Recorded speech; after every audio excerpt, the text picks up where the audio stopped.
A beautiful shot of our fifth race for the Western States Racing League this season. It is the Bristol Motor Speedway in Bristol, Tennessee. Good evening, everybody. Thank you very much for making us a part of your evening.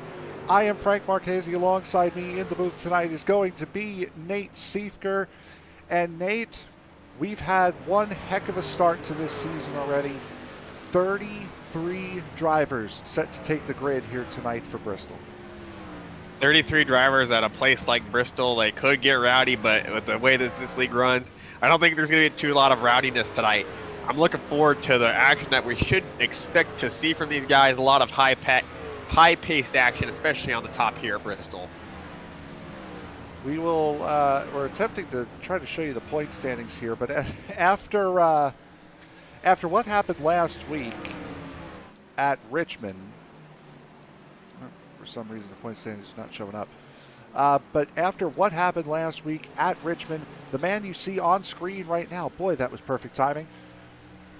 The man you see on screen right now, Jeff Hollingsworth, who had gotten the Grand Slam, won the pole, led every single lap, got the fastest lap of the race, and won the race. Hollingsworth certainly going to be looking to try to keep up that pace and that momentum. However, this is a difficult place to try to do that. It's a difficult place to do that, and a Grand Slam is, I think you'd have to say, next to winning the championship itself, is probably the hardest achievement to do in any kind of form of racing. So that's an incredible achievement for Jeff. If he can halfway replicate that result tonight, I'll be very impressed. And Hollingsworth right now with the fifth best time in the practice sessions. We have 2 minutes left here in this practice session. Again, 33 drivers on track here for tonight's race. So this is going to make an already confined space, such as the Bristol Motor Speedway, just that much tighter. When you have 33, 34 cars in a span of a half a mile, that's very compact. And we will see people probably being lapped within 15 laps of this race being green, maybe even quicker. So you'll have the leaders running through traffic. You'll have a lot of congestion throughout the night. It'll be interesting to see how people manage it. Surprised my the point standings is not working. It was just working. It was working just prior to the broadcast, and of course things don't work once you actually meet them. That's how it usually works. Another thing that comes with so many people running at Bristol, it's a very unique dynamic that's unique to this track and this track only. There are two pit lanes. Now, under green, you can go down whichever pit lane you are in, which sometimes that could be difficult enough to try to remember. But on the pit stops, we're expecting that these guys are going to have to enter going into turn 2. And if you have the number 1 pit stall, let's say, you have to go all the way around to exit in turn 1. At least that's our interpretation tonight. We have yet to fully receive confirmation of that. I guess we'll get that when they pit the first time under yellow. But that is the unique thing about this place. The fact also, too, is we have such a large car count tonight that we will be utilizing that backstretch. So if in the event we do go green, which is a possibility with these guys, you're going to see people diving down pit road, and people might not expect that people are pitting there. Just due to the fact that some people have it in their mindset that they pit on the front stretch when people can pit on the back. So tight racetrack. Drivers are going to be all over the place on the racetrack, and now throw in that added difficulty of not knowing whether or not drivers are going to be coming in or going out onto the racetrack in different areas. This is Bristol. This is excitement. This is why we love this place so much.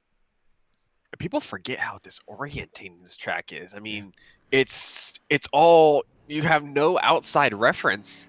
All you have is bleachers, and it's super disorientating. If you don't realize where you're fully at, you could very easily pit on the wrong backstretch or the front stretch. You could pit at the wrong stop. The one reference that you do have is as Marty Ray goes around, that's his first lap gone.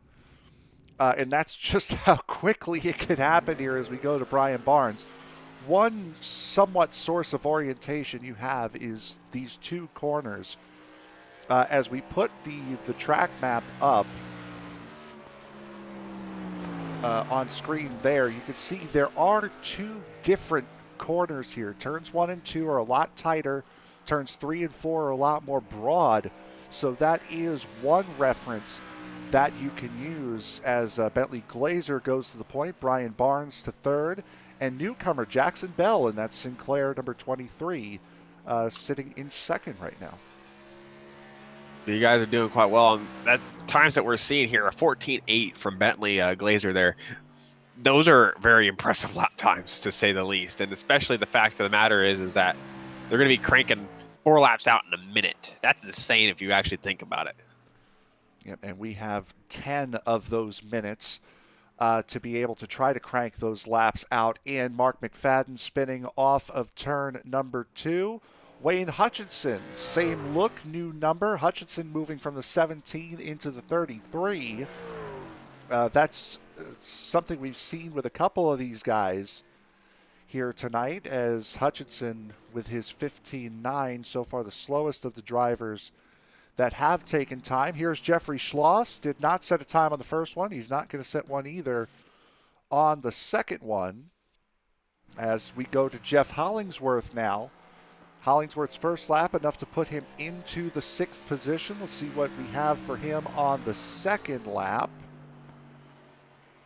And not much quicker, almost ran identical lap times on laps 1 and 2, did Hollingsworth. That consistency, though, if you're able to do that, that shows that you have quite a really good race pacer. So that might help Jeff in the long run tonight. It certainly might, as there you see Paul Hoffman setting his first time in that number 3 Budweiser machine. We got a couple of cars on track just running as many practice laps as they can before tonight's race, which is not necessarily a bad idea, as the 3 of Hoffman jumps up into the 29th position. We're looking at the 19th position, as we look at Dustin Burns in the 04, set his first time, was actually negated, I would have to assume, because of a wall hit. And what do we got here for Burns? 23rd on his second lap. So with that, take a look at Adrian Moore, who's already done with his qualifying times, just getting some extra practice going. This place does, as you expect, provide a ton of excitement. One of the more historical tracks on the NASCAR circuit, with some of the biggest moments in history coming here at this track.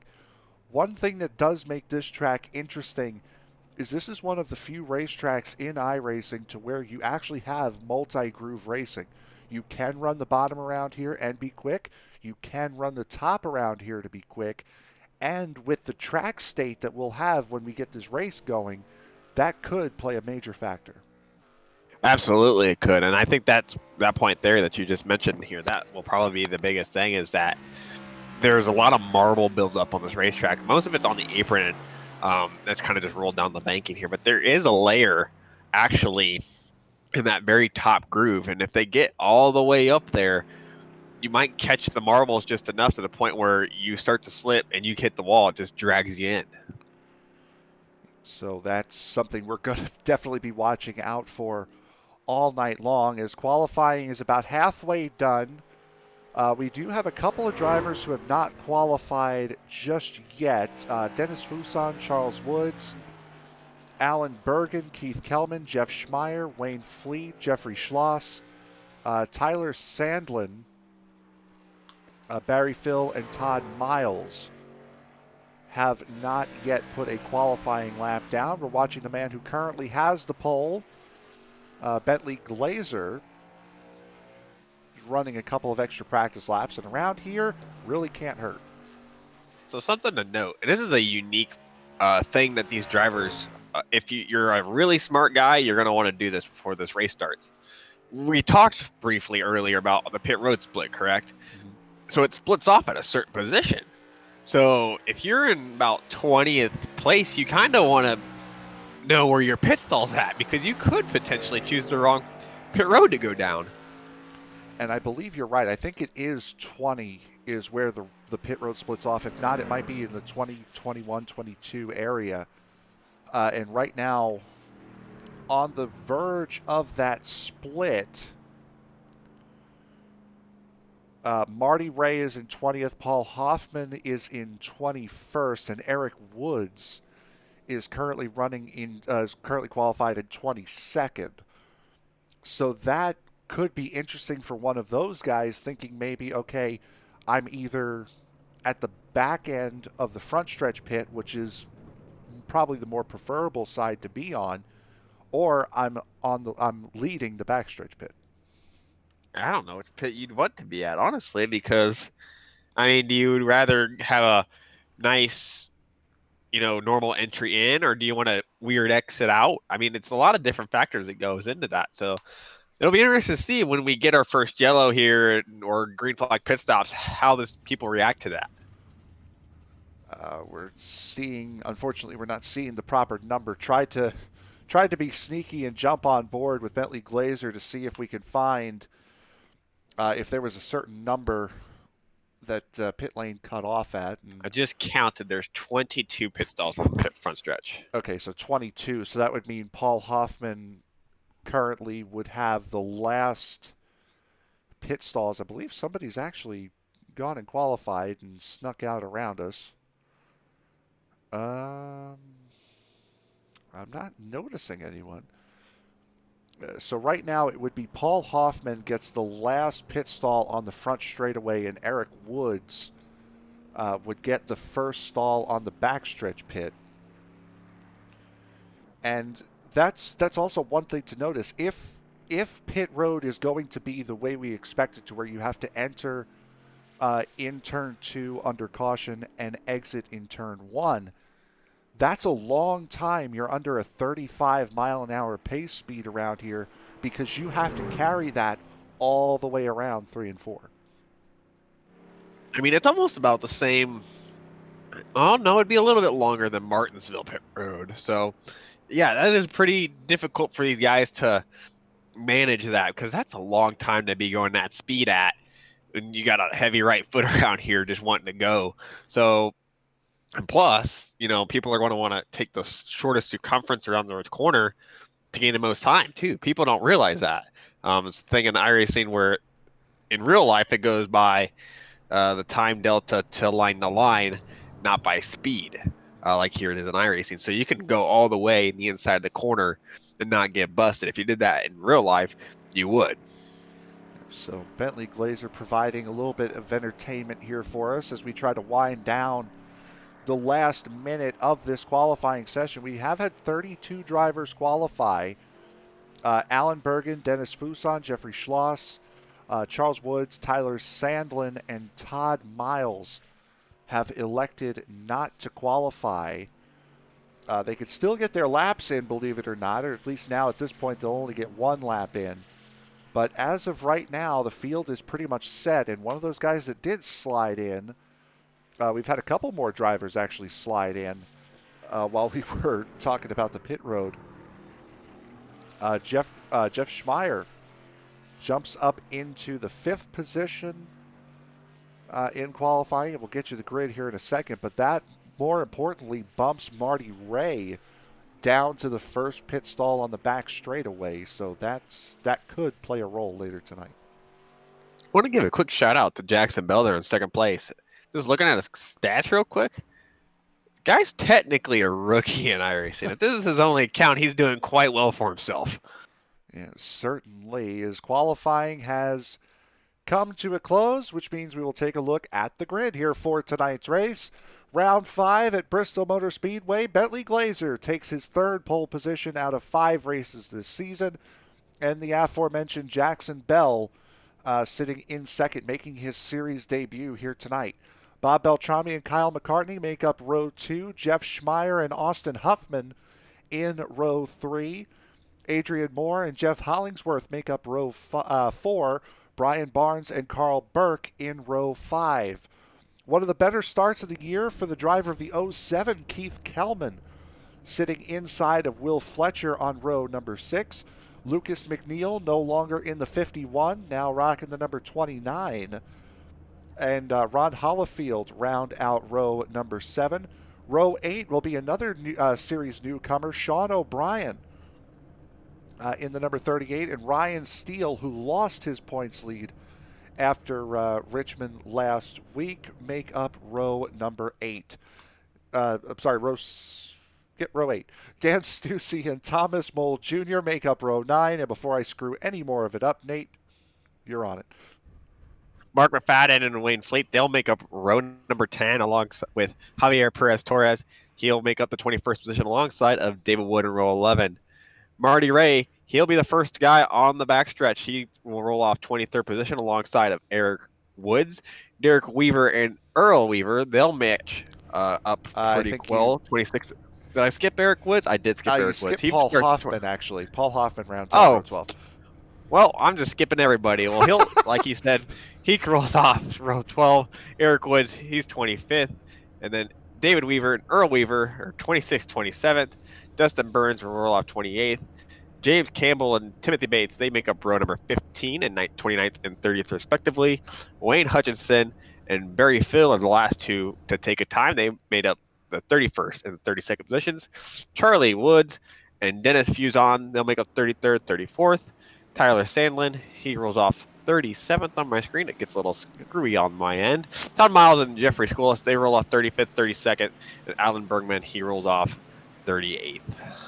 So there is your 38-man grid. My goodness, we had a couple of guys sneak in. It's more than a real-life race here. This would be 36, would typically be the number here in real life. So while we have 2 pace laps here, 200 laps here tonight, we went through 160 at Richmond rather clean. We're in the middle of the short track portion of the schedule here. North Wilkesboro next week. Tonight is going to be an amazing night for racing. Expect lap car traffic 10 to 15 laps into this race. That's insane to think about it if you really think about it. That's crazy. And going back to this past weekend with the Rolex 24 at Daytona, it's multi-class racing just with the same cars. This place is going to be filled with race cars, and we will show you the track map to prove it as the race goes on. So as we sit at the front row, it will be Bentley Glazer and newcomer to the series, Jackson Bell. On the front row, we thank you very much for joining us as the Western States Racing League heads to Thunder Valley.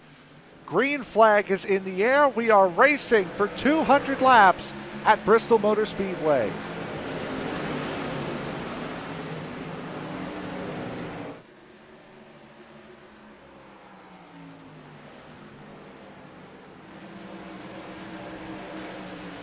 A great start for these guys, and already getting jumbled up as, boy, Jeff Schmeier is not going to make things easy as he's blinking pretty severely right now as you see the battle for third position. And that's going to make life really difficult for Kyle McCartney in the 8. Yeah, it is. And look at this. Bentley's already catching lap traffic. So that was 2 laps before he caught lap traffic. So my 10 was a little off. Yeah, and that's Earl Weaver in the 46 with a lot of rear end damage. Keep it down. Keep it down. Ooh. I think he did. Boy, that could have been disastrous as Earl Weaver tried to see. He had to have gotten run over somewhere on the racetrack with how much damage he had to the back end. We're seeing Wayne Hutchinson has already hit pit road here tonight. So we're getting at it early here as Jeff Schmeier, you see him try to take over the 3rd position and does, as boy, Bob Beltrami said, no, not dealing with that. Jackson Bell, he's putting on quite a clinic here. Hey, look at that. He was about second back at the start of lap 2, and now look at him. He's right back on the bumper of Bentley Glazer. And just like that, before we blink, we have 7 laps completed here already at Bristol. As you're right, that is Jackson Bell driver of that number 23 Sinclair Toyota Tundra, right on the back of the race leader, Bentley Glazer. Currently has the fastest lap of the race, does Jackson Bell at a 14:92. The question is, only 4 sets of tires here tonight. Could this hurt him later on in the run? Yeah, you got to milk those tires like you just mentioned. If you split the race into quarters, you could do 50-50, 50-50. But we don't anticipate, people wanting to think that way. So if you guys can save your tires, it should do quite well. Speaking of doing quite well, the Highline did quite well there for Kyle McCartney as he goes right around the outside of Bob Beltrami for the 4th position. A little bit further back, this is a battle just outside the top 10.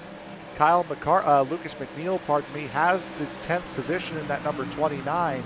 And this is currently what sits behind him. Carl Burke in 11th, William Fletcher in the 28. Then it's Sean O'Brien, has the 65 on his truck tonight. He's showing the number 38, however.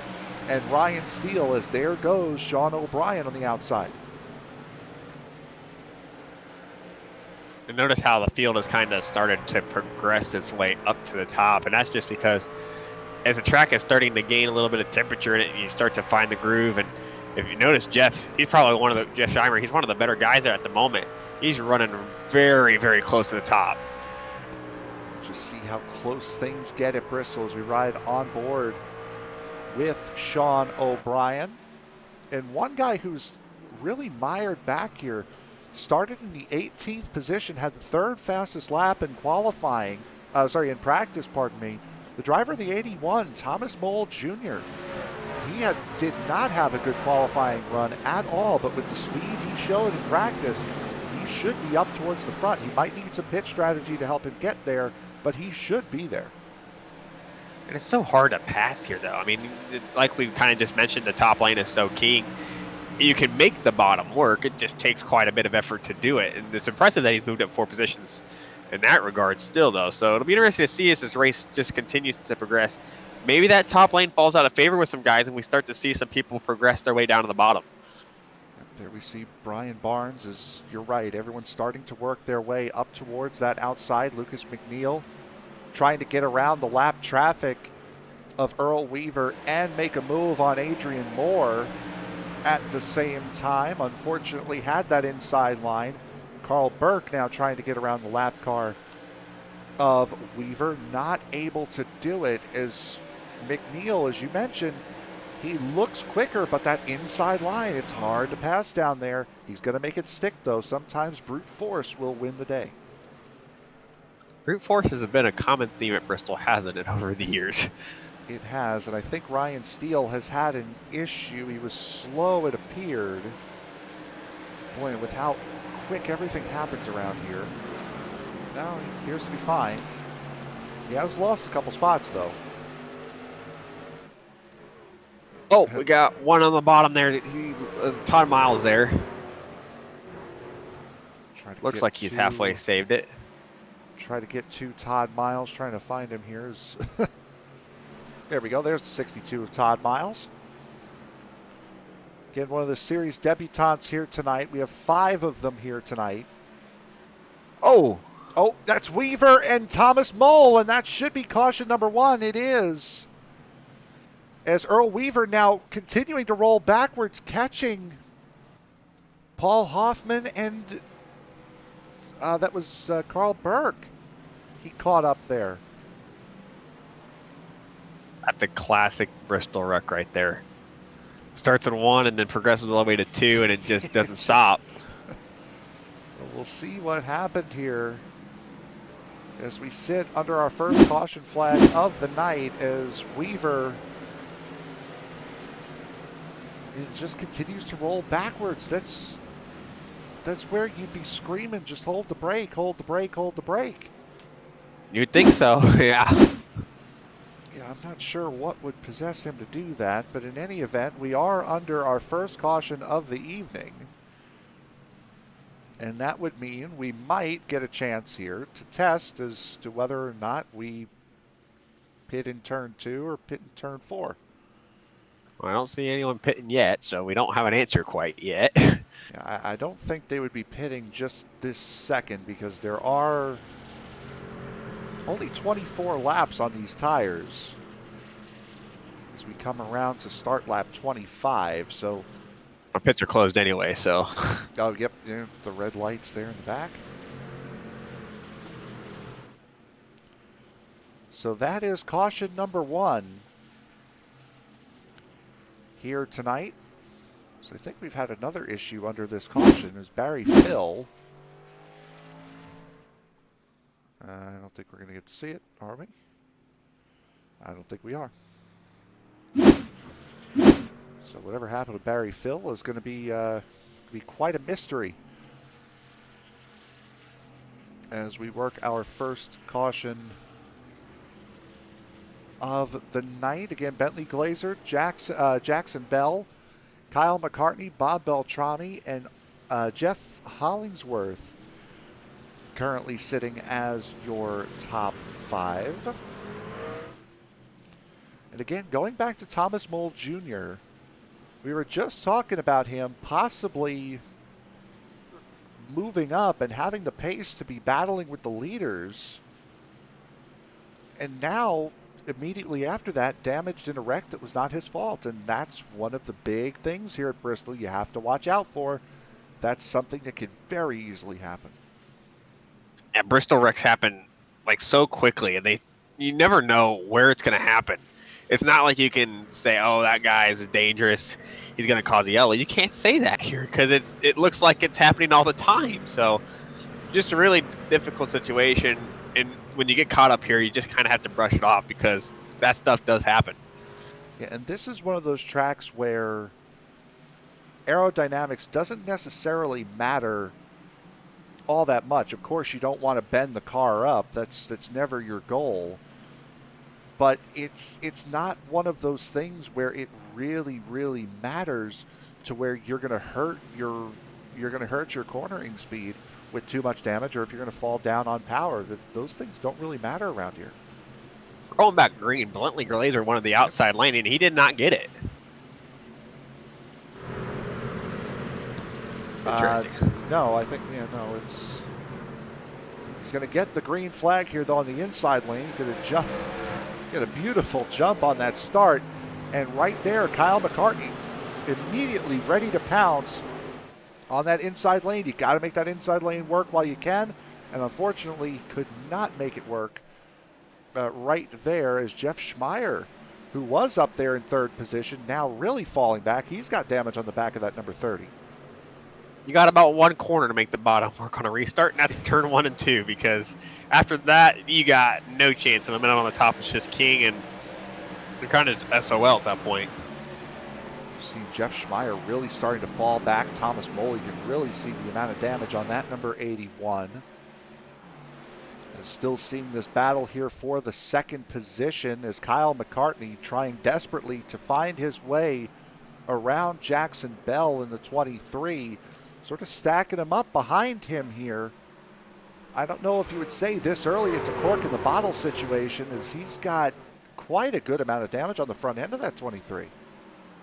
I'm going to say he's a cork, and the bottle is right behind him, and it's a lot of pressure that's starting to build up here. So it'll be interesting to see if it finally pops. Yep. You're going to see damage on all of these trucks here tonight at some point. And where they get it is going to be very confusing to us because there's so much going on here. As Hollingsworth now trying to make a pass on the outside of Kyle McCartney. McCartney just cannot make that inside line work. Hollingsworth trying to take advantage of it to move up into the 3rd position. And will make the pass. And now Beltrami, it's kind of like, it's almost like Martinsville in reverse. The outside line, once you get in that outside line, it's really hard to get back up there. At what point do you just, kind of just give your bumper and just kind of say, hey, here you go? At what point do you think that you should probably do that? I think Hollingsworth said now, as the caution comes out here for the 2nd time tonight, just as Hollingsworth got around Jackson Bell.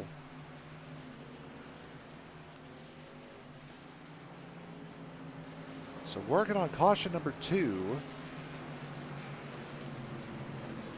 And I have a feeling we're not going to find where this caution was. However, it looks like Carl Burke is in a little bit of duress in that number 53. Looks like David Wood. He kind of blimped out on my screen there, but maybe you can be able to look at it. I hope so. That's David Wood in the 27. Oh, there it is. Bang on. Wow, look at that. As the 85 and 27 got into it going into turn 3. That would be the cause of caution number 2. So pit road should be open here this time. Which it is. Does anyone go down it though? Depends on what part of the track we're on right now. I think we're going on to the We're on the straightaway back right now. Oh no. Are we? No, that's the back stretch. See exactly what you were talking about. Exactly. You have no reference around here. Exactly what you were talking about. So Glazer is going to stay out. Ron Hollifield, you see him flashing by, gets his lucky dog. And this is, we're already 38 laps in, working on lap 39 right now of 200. This is a track where you can very easily say, you know what, I'll run these tires until they literally jump off the car because I don't want to give up this track position.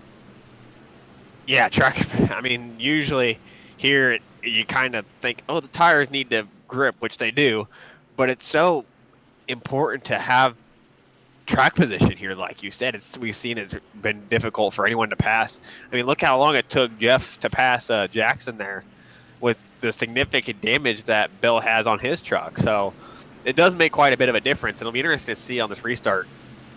Jackson's going to be restarting on the inside. He won't be able to move up to the top that easily. It'll be interesting to see if Beltrami and McCartney and McNeil, they can get by him quickly and efficiently. But he will have the advantage of Glazer being in front of him and having that clear If he takes path. the inside. He should be able to take the inside. I don't know if they have a thing in this series where you can choose. I've always seen the leader take the inside in this series. Well, most tracks, the inside is actually more beneficial, but here it is so advantaged to be on the outside because you can actually technically go faster on the outside than the inside, and plus, as we've seen, the outside is so much better performance-wise than the inside. So it'll be interesting to see. It looks like maybe you don't get the choice. Yeah, because it's one of those things where you're 100% right. You would want to be up on the outside line, but as the leader and with iRacing and the way it's set up, you don't have to wait for a restart box. You can go whenever you want. So really starting on the inside, if you're the leader, really doesn't matter as long as you can get that good jump out.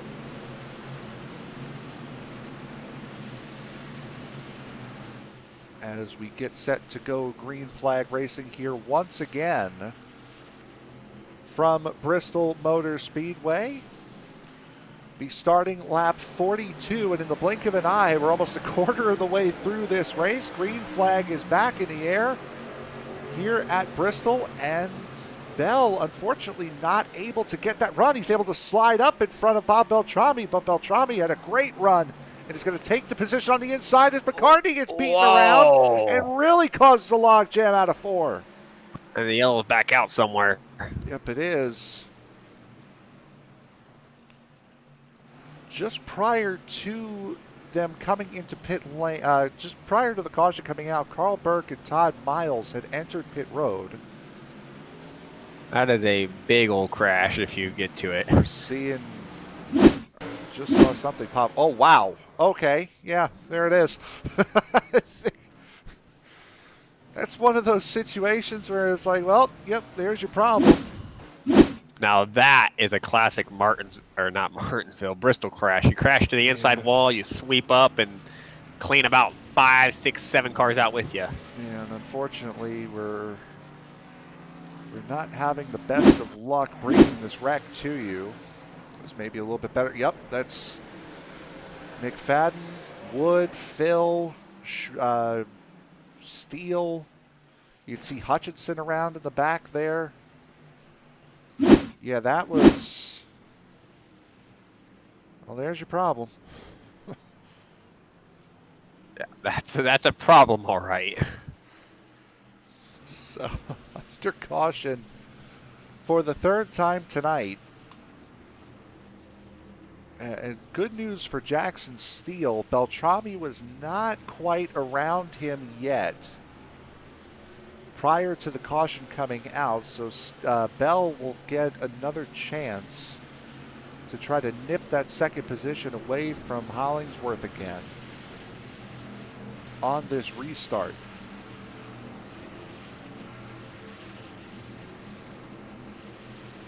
Some cars waiting to get out of pit road. David Wood, Ron Hollifield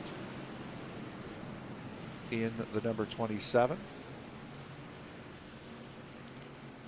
I'd like to remind you that coming up here on ESPN tomorrow night will be the first race for Season 2 of Sim Racers Edge. They will be at Pocono, 160 laps at Pocono as my broadcast partner goes on his title defense here for this season, which will be bigger and longer than ever before, starting tomorrow night. On Thursday night, the USRA Cup Series will be at Atlanta Motor Speedway, and just about an hour after that will be the Dirty Old Bastards 410 Dirt Car Series, Sprint Car Series at USA International.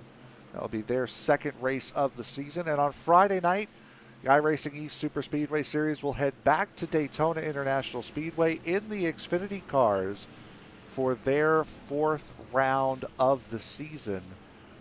And again, going back there in the Xfinity cars, we saw quite an interesting race this last Friday night in the Xfinity cars for iRacing East at the iRacing Super Speedway, and learned quite a bit about those cars and that track.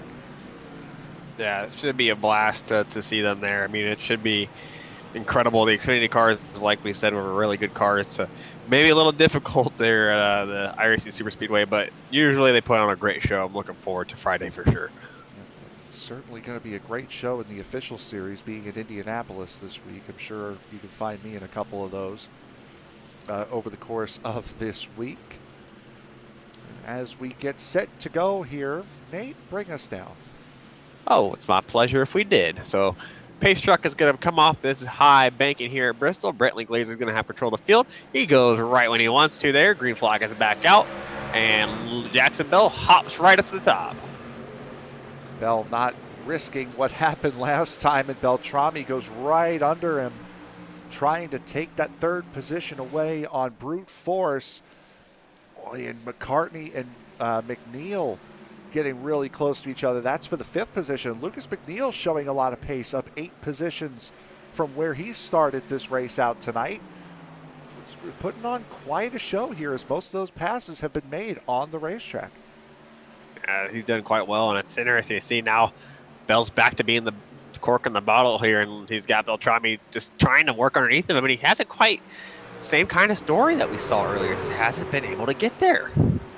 It is difficult because you have to try to push up off the corner in these trucks, and if you can't get it, oh boy, Bell almost had a major moment there in the 23, and around he goes off the front end of Mole, keeps it going straight. We're going to stay green as the field behind him scatters, and that could sometimes be even more dangerous than the wreck, watching the field scatter. That was a lot of movement, a lot of chaos there, and that's just a part of Bristol there. That's kind of how this works. And there's Bell. Damaged race car, I'm sure, as the caution comes out here. Trying to see where Todd this Miles was. Stopped on the inside there. Hopefully we can get there. Is Todd Miles. See what brought out this caution. Him and Earl Weaver, and boy, he hit hard. The replay unfortunately gives out on us.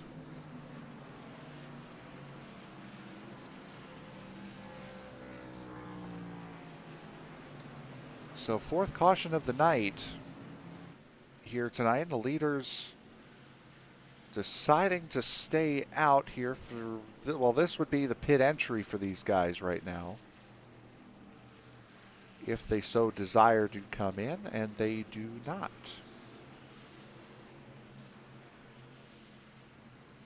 Interesting.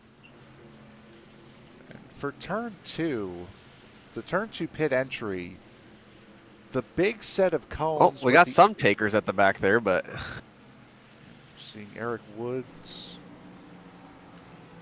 David Weaver. She mentioned Todd Miles is there as well. We're going to stick with these guys because we want to see if we're right here about where these guys have to enter and exit. Because if this were true to life, these guys would have to exit in turn 1, not in turn 3 here. So we are going to stick with this to see where they come out. And it looks like they're going to have to. No, they're coming out in turn 4. ooh, this could make things interesting then. So this just really muddies the waters as far as the pit stop goes. As far as there are guys up here at the front of the field, like a Marty Ray, if I remember right. Yep, Marty Ray, who is up and in the top 22.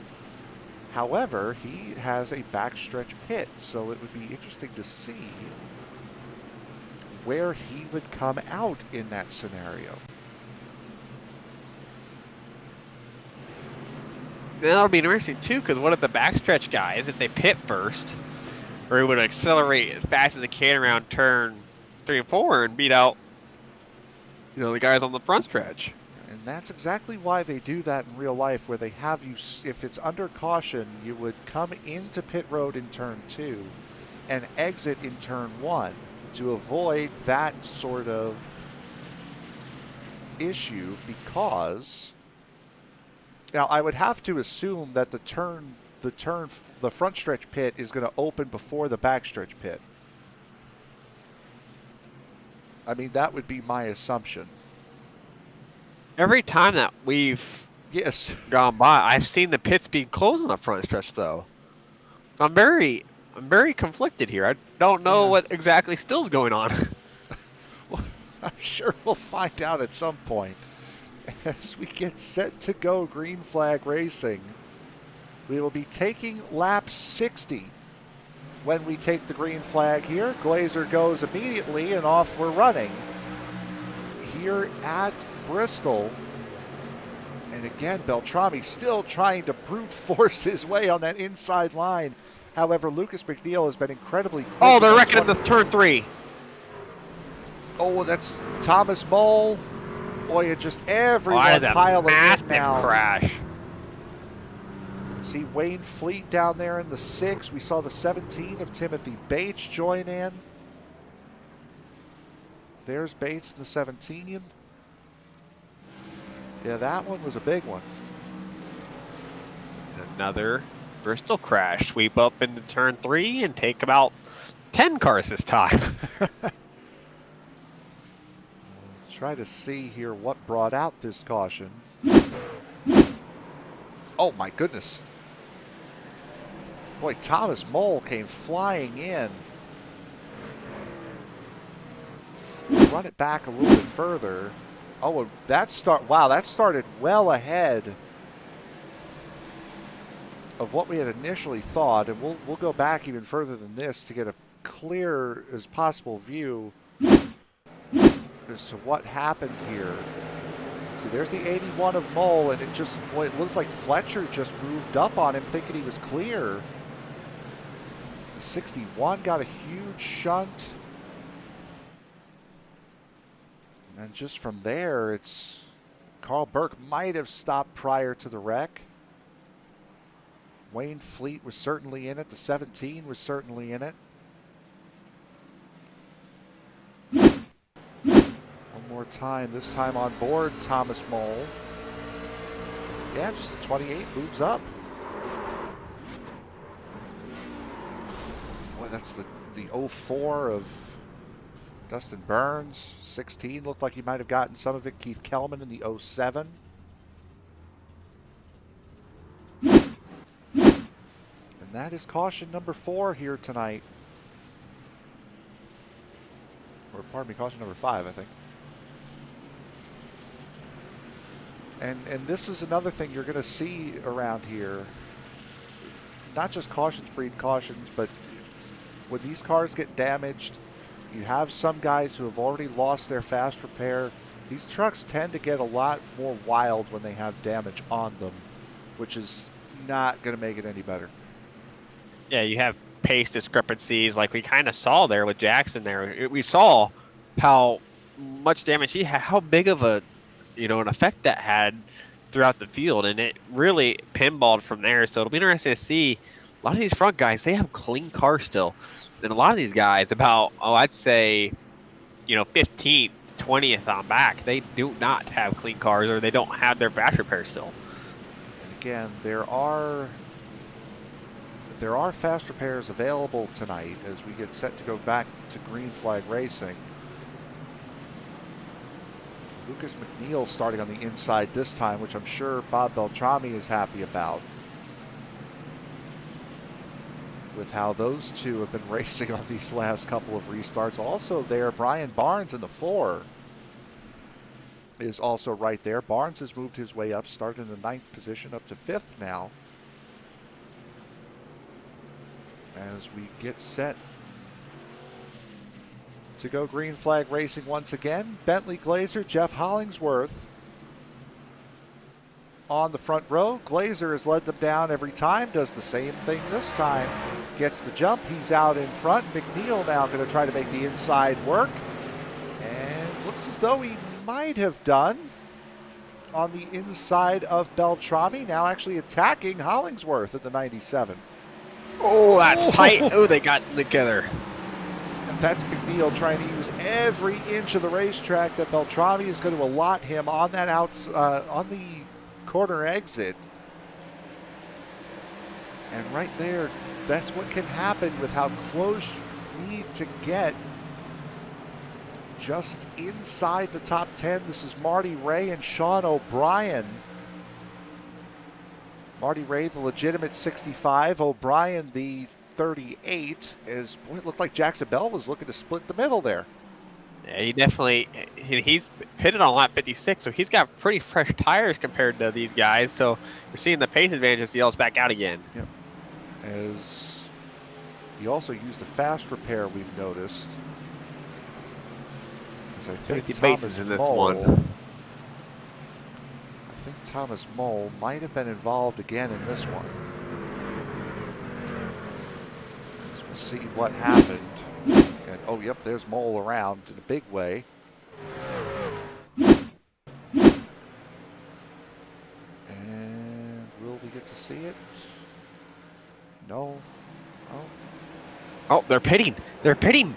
Oh, look at pitting. this. Uh-oh, oh my goodness. I've never been so excited to see somebody pit. So I think as Nate is very excited over a pit stop now, I think what we've seen is what I said was right, I think, is that the front stretch pit is going to open first, the back stretch pit is going to open second. So let's get around Glazer out of pit road. There's Hollingsworth, so everyone stays in order. And again, that blue cone, and I think Glazer must have sped out. Oh, no. Boy, oh boy, that's going to be a killer, especially around here. And he didn't have to speed either. He had a clear advantage. Oh. Wait, there's no way he could have sped out. The cone was like right in front of his pit box. He had to speed entering or something. Well, speeding on entry would have been 40 seconds in the box. Unless, I mean, I went reviewed right when they pitted. The lights are still on. I don't know if you can go back to it when they enter, but the lights are still on. He's actually, Glazer's coming back into, oh, well, maybe. Oh, he's going back out. let's go in and we're going to take a look at the tachometer on that number 87.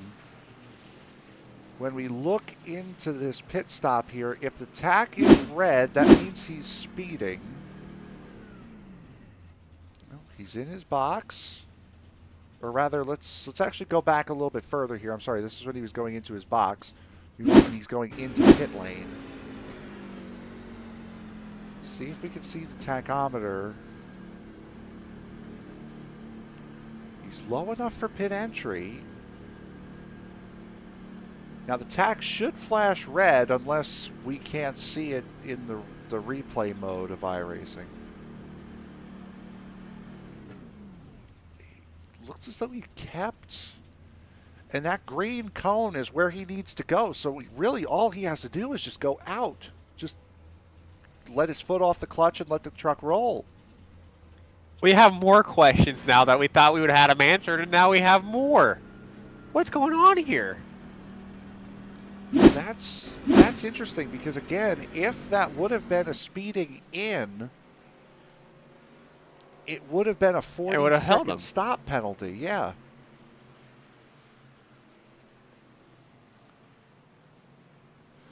So we had our first yellow and pit stops. We still don't know the answer fully, guys. We still don't know what's going on. We get ready to go back to racing. Jackson Bell has inherited the race lead after all of this, and he gets a great jump out to the start. And right now, Jeff Hollingsworth is the first car on fresh tires, or was the first car on fresh tires. This is just outside the top 10 we're seeing this, and Hollingsworth really getting shuffled around. 3 wide, there goes Huffman, and there they go. Oh, no. Oh, this is going to block the track. 17 of Timothy Bates is involved again. Mark McFadden involved again. William, I'm sorry. Oh, the name will come to me.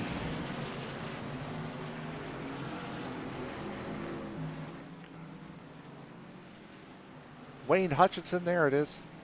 Wayne was the name I was looking for. Involved in it as well. I mean, and Nate, we saw that coming with how wild Hollingsworth was. Really hadn't gotten that car collected yet before it went around again. Take a look at the 97 of Hollingsworth, and that thing was looking pretty. Ain't quite no more, is it? No, unfortunately, and this is what happens, sadly, with lap cars, with slower. I shouldn't say lapped. I should say with slower traffic. Forced a 3-wide situation, and just, oh boy, Ryan Steele did a great job of sneaking through that. Bentley Glazer snuck through that as well. Dennis Fuson, you saw him pass with no damage. Take a look here from Timothy Bates's view of this as he comes in. Doesn't get it too bad. Gets a little bit of a nudge from Charles Woods. Nothing too major though. And that right there is caution number 6. And that right there is the race leader, Jackson Bell. So we're about to start. Maybe he has the strategy to be on right now. This could be a really good strategy. It could be. I mean, and this is... So to put it into perspective here, the first driver that was up at the front that we saw is this man here, Bob Beltrami, who currently occupies the 8th position. Ahead of him is Jackson Bell, who again started in 2nd. Ron Hollifield, who started back in 14th. David Weaver, who started 26th. Jeff Schmeier, who started 5th. David Wood, who started 22nd. Keith Kelman, who started 11th. and Dustin Burns, who started 28th. A lot of variance in all those numbers that you just said there. And it's guys on older tires for one, and guys that have not shown the pace to be up towards the front, now holding up the fast drivers on fresh tires. So that definitely causes a log jam. But right now, it's Jackson Bell and Ron Hollifield leading them down to green. Nate, take it away. Absolutely. Jackson Bell, he's done a good job tonight. He's only the second person to take the green flag here. As the pace truck is going to come off the banking here. Jackson Bell, he's going to want to go. He decides he doesn't want to go, and the green flag is back out here tonight. As you see on the outside line already, Bob Beltrami getting a little bit testy with Keith Kellman. There is Lucas McNeil taking it 3 wide going into turn 3. We've seen him force the issue all night long tonight. Still doing the same, trying to get that run on Bob Beltrami, and now both of them will have the outside line through 3 and 4 here to try to make up that gap to David Weaver, who currently occupies the third position. 4. So I think Bentley Glazer's in it. Yep. And Hollingsworth spinning again. There's Barry Phil.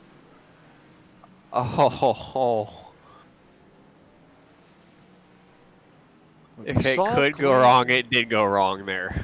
We saw Glazer get a little bit loose. We didn't mention it, but he got a little bit loose. It got log jammed up a little bit earlier on. Oh, it looked like William Fletcher got loose in front of him and just came down, and then Fletcher just finishes the job on Hollingsworth. So that's what I was about to say. Sorry, go ahead. No, I was going to say, and that's what happened with Glazer, and then here's what happens with, that's Hollingsworth trying to get on the track. Boy, he then just gets shunted by Earl Weaver. I was about to say, Glazer was really working the bottom as hard as he could, trying to get forward there. And I was about to make the case that he probably should back off to save the truck. And he's only got right front quarter damage, but, you know, still. He is, as far as damage at Bristol, he certainly escaped. Did that 87. Back up to the front of the field, though. There is your race leader, Jackson Bell. Jeff Schmeier has gotten around David Weaver. Ron Hollifield. And then Bob Beltrami round out the top 5. So while we sit under caution here, we will take a quick break and be right back with more action from Bristol Motor Speedway. Don't go anywhere.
Getting set to go back to green flag racing here. We'll take lap 90 when we drop the green flag here as Jackson Bell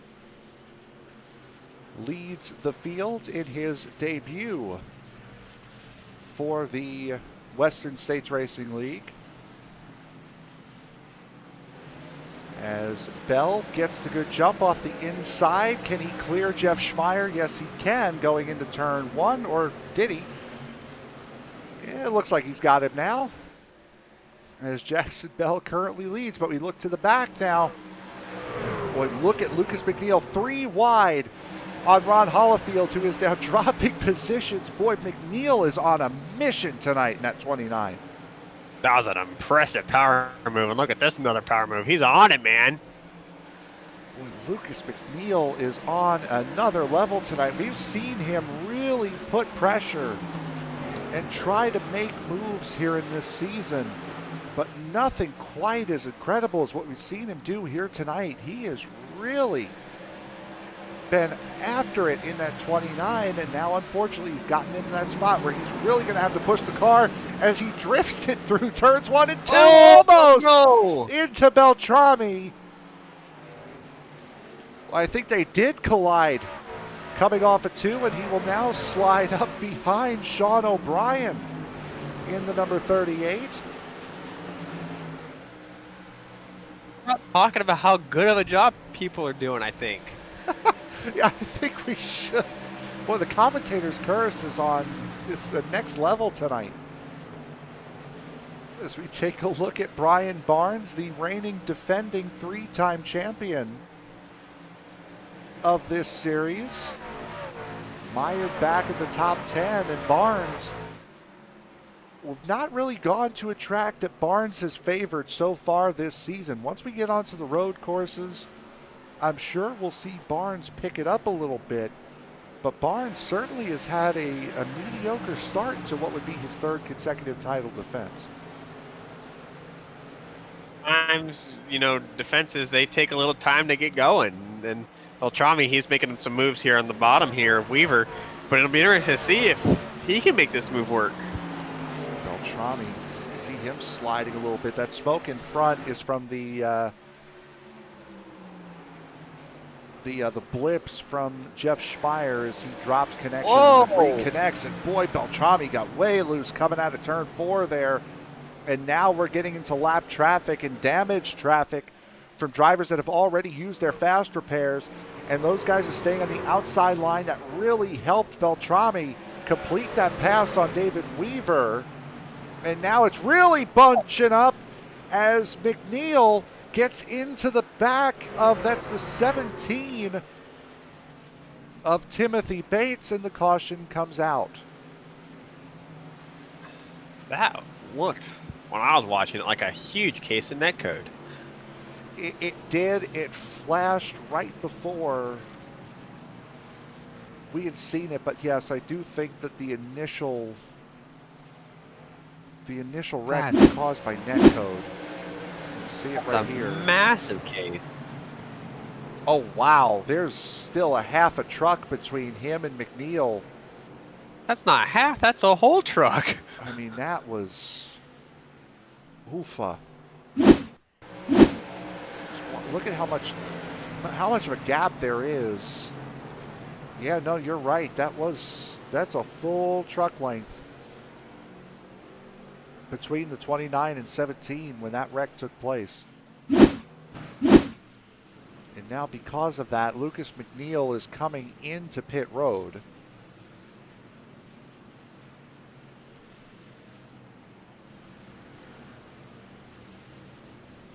McNeil has a front stretch pit, and he's going around. I think somebody may have forgotten. Well, maybe he's doing the rules properly. Who knows? We're not. We're still unsure by the looks of it. Yeah, there are people that came around the full length there, so. Jackson Bell, who came into pit from the race lead while we were watching those replays. Keith Kellman in the 07 in pit lane as well. See Carl Burke, who's been through the wars tonight, that number 53 VSM Chevrolet Silverado.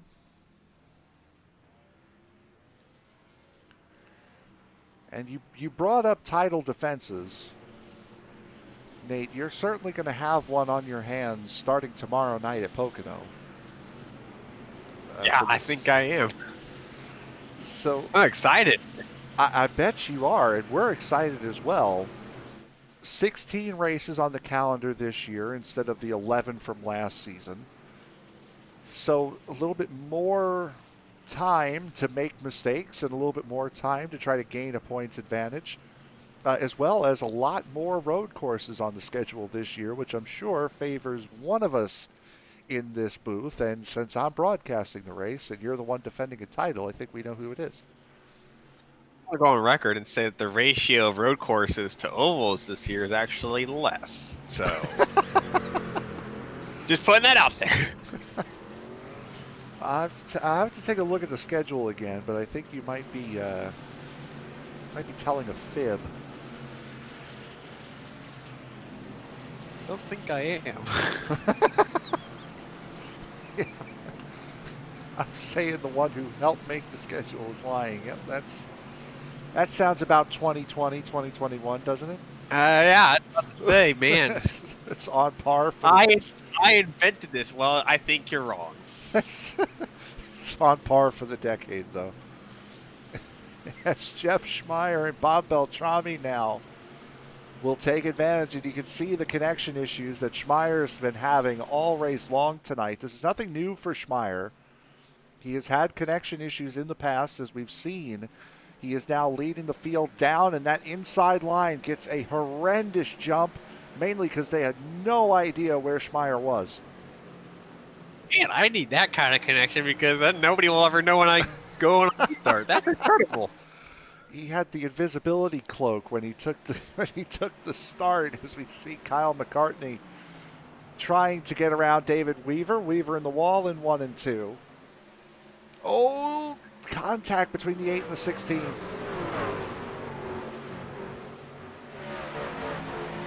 That battle's done yet. You know, it's Brian Barnes trying to get under the 16 now as well. And for the first time this year, look at Marty Ray really up here having a great run tonight in that number 65 SpaceX machine. Up in the 7th position, he's up 16 positions from where he started tonight. Marty Ray having a fantastic run at Bristol. He does better than SpaceX's other adventure today. Oh, what happened today? Oh, did you not see? I did not. Tried launching. They tried testing one of their rockets, and it blew up upon land. It went kablamo. Big kablamo too. Looking up at the front of the field, Bob Beltrami has taken the race lead. Sean O'Brien has come around Jeff Schmeier as well. And now Kyle McCartney putting Schmeier under some pressure. We are past the halfway point here at Bristol. 112 laps of 200, pardon me, on the cards. And there is Kyle McCartney taking the position away from Jeff Schmeier. Schmeier starting to fall backwards. But granted, Schmeier did come into pit last on lap 56. And that's why we're not focusing on Schmeier, because we're not sure how long he's going to be there to focus on. That Jackson Bell, he pit on lap 102 here, so he's got the freshest tires of the bunch, but he's also got some right rear quarter panel damage on his machine. You can see that on the right rear of that Toyota Tundra. Still has the momentum on the outside. Does Marty Ray, and he came into pit under the last caution. Did the 23, and there goes the 16 in the wall, wrecking. Is David Weaver. Caution is taking a while to come out, and finally does. Well, that took a second. Meaning the caution, not Weaver.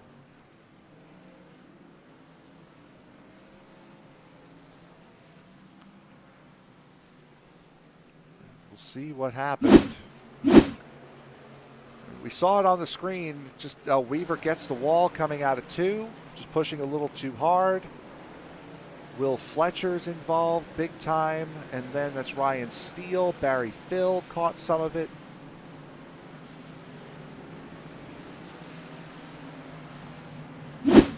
This is how we end up under this caution flag. And you can see the back end pop out. That is a fast repair for the driver of the 16.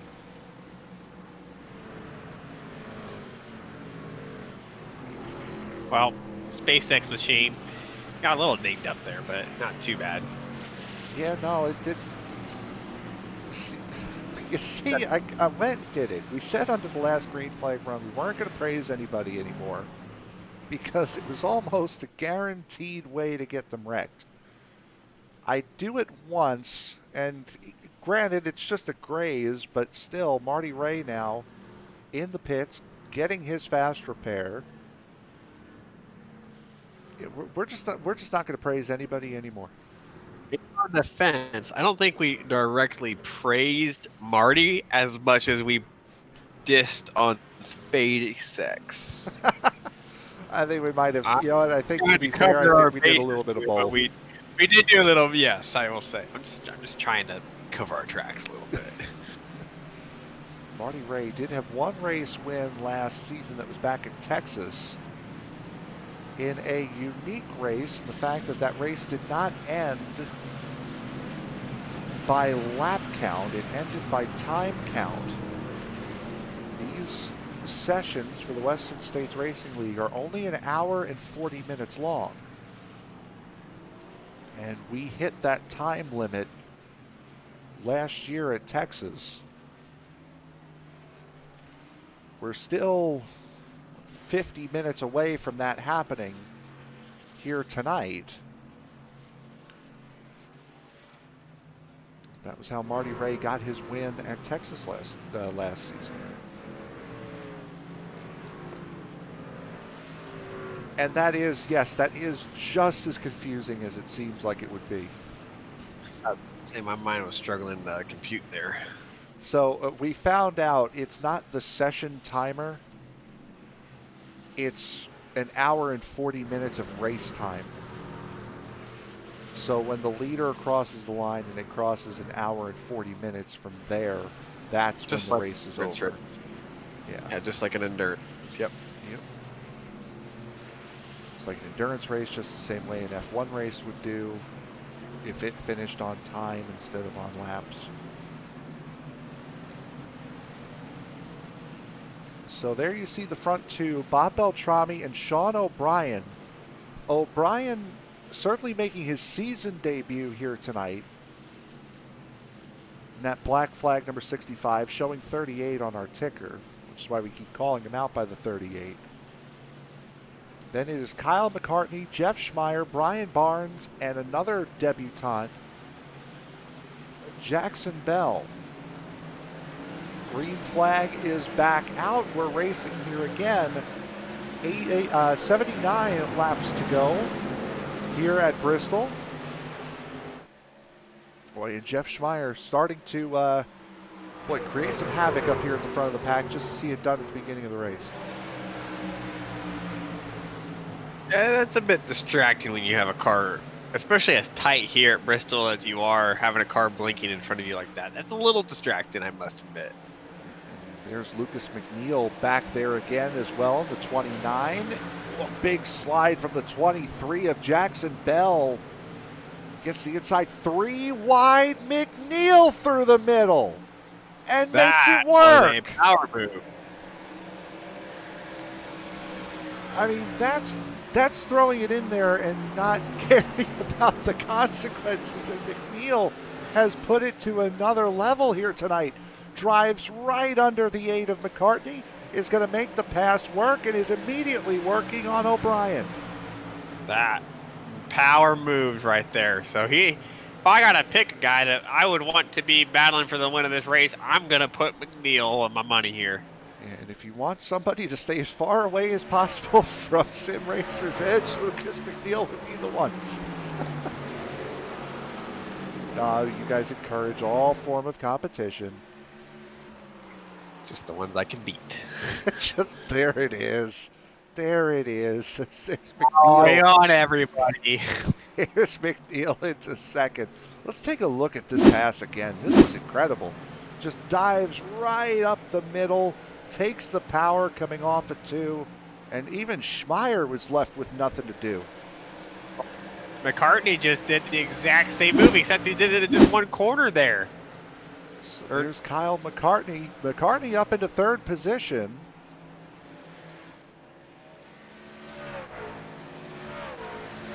And we can't show one and not the other. If it shows up on here is the only reason why I won't show it. As unfortunately, Kyle, I think you're. It might be unfortunate here. So here is your race leader, Bob Beltrami. Currently out in front by 1.1 seconds over this man, Lucas McNeil, who has been eating away at his lead. Small little bites, about a tenth and a half here, tenth and a half there, but still closing in every single lap. We'll see what he does this time. It's another tenth. He's just taking little nibbles out of that lead that Beltrami has and is really going to town. A lot of time here, though. I mean, think about it. I mean, it's only half a mile. If it was a 2-mile racetrack, that's 4/10 a lap. We talk how big a 4/10 is. That's pretty significant. It certainly is. Here's the battle for the third position. This is Kyle McCartney, Bell, and Barnes here battling for third. Just behind him is Ron Hollifield. Bentley Glazer has recovered. Has gotten that damage on the right front fixed. He is working in the 7th position now. Glazer led the first, say, 70 laps of this race before he came into pit road and has been on the recovery drive ever since. McCartney's times are a bit slower, the slowest of this pack here, and he's starting to hold this group up. McCartney, let's see, that's again another cork in the bottle situation. Once the cork is removed, everyone's going to go flying past him. That's more of a term meant for road racing, especially Formula One. If you get, say, a Williams in front of a group of Ferrari, Mercedes, and just hold them up. Well, the Ferrari's part of the Williams. You know what? I didn't need that from you. This is going to be another incredibly long season. I really didn't need that. Oh. But then again, I guess you owed me one for showing me NASCAR races. So there we go. McNeil just made a great pass. Let's get to something else. McNeil just made a great pass on Beltrami there to take the lead. We will show you that right now. Here it is, the pass for the race lead. McNeil, boy, it looked like Beltrami just let him have it. And boy, McNeil is just off. He is gone. 2/10 quicker that lap. They found a pace that nobody else has yet to find yet, and these guys are still straight getting it here for this battle for third. Look at this. Yep, we're seeing it right now. The battle for the third position. As we look back, this is what Kyle McCartney is holding up. This group of drivers, every single one of them behind him is for position. Bentley Glazer has gotten around him on the inside line. Because of that, McCartney has actually created a little bit of a gap back to the drivers behind him, but still, look at Marty Ray. Come right back up through the field. Took his fast repair, fresh tires. Starting to feel it now, up to 5th. You did it. You started doing that. Oh, no! And there he goes for another move around Kyle McCartney. The tire differential, there's really no stopping that. Same thing here with the 28 of William Fletcher. Well, McNeil just got a body check there, trying to pass a lap car. There's McNeil right there.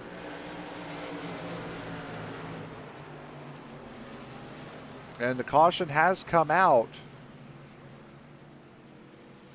And it would appear this is another... Yeah, it is. Another chapter added to the adventures of Earl Weaver tonight.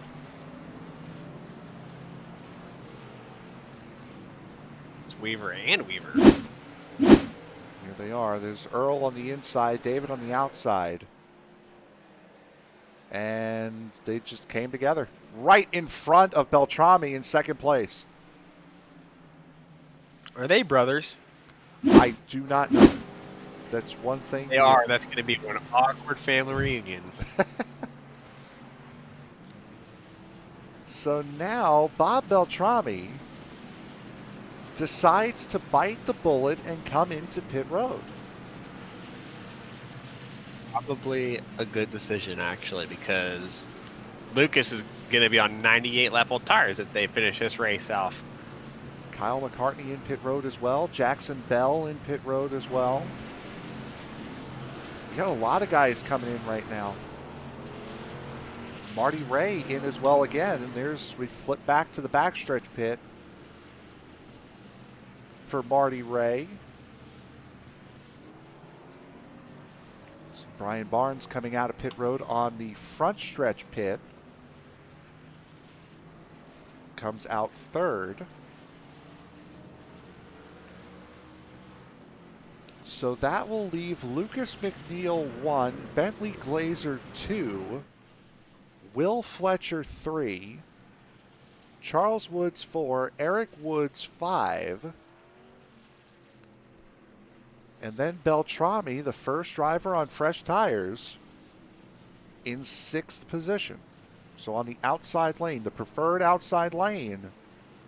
But with what we've seen tonight, it could be a slow start. And plus, it's going to be bottled up probably with a couple different cars that are going to be a little congested around him. So this could be a little bit interesting here to see how this works out. It certainly is. We're at 3/4 distance gone here. As we take 50 laps to go, and with that 50 lap to go mark, we'd like to remind you of the series sponsors tonight. Or the network sponsors, pardon me, tonight. DiecastNuts.com. DiecastNuts.com is a community site for people who love diecasts. Whether you want to post your own collection, view other members' collections, or buy or trade to add to your own personal collection, DiecastNuts.com is the #1 place to go. Automotive memorabilia is available as well at DiecastNuts.com. That's nuts with a Z at DiecastNuts.com, or find them on Facebook by searching Diecast Nuts. Tonight's race is also sponsored by Rocket Racing Setups. Rocket Racing Setups is quickly becoming one of the lead setup builders for the iRacing community. If you need a proven race winner for your league or for your run for the official season championship, Rocket Racing Setups is where you need to go.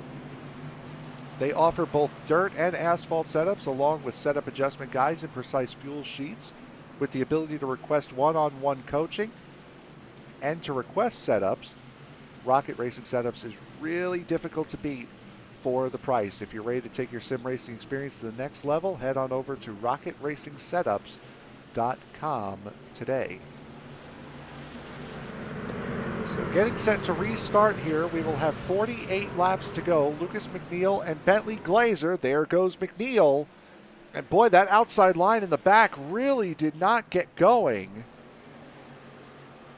As we see now, up at the front, guys trying to make their way up. Beltrami's already made it up into the 4th position.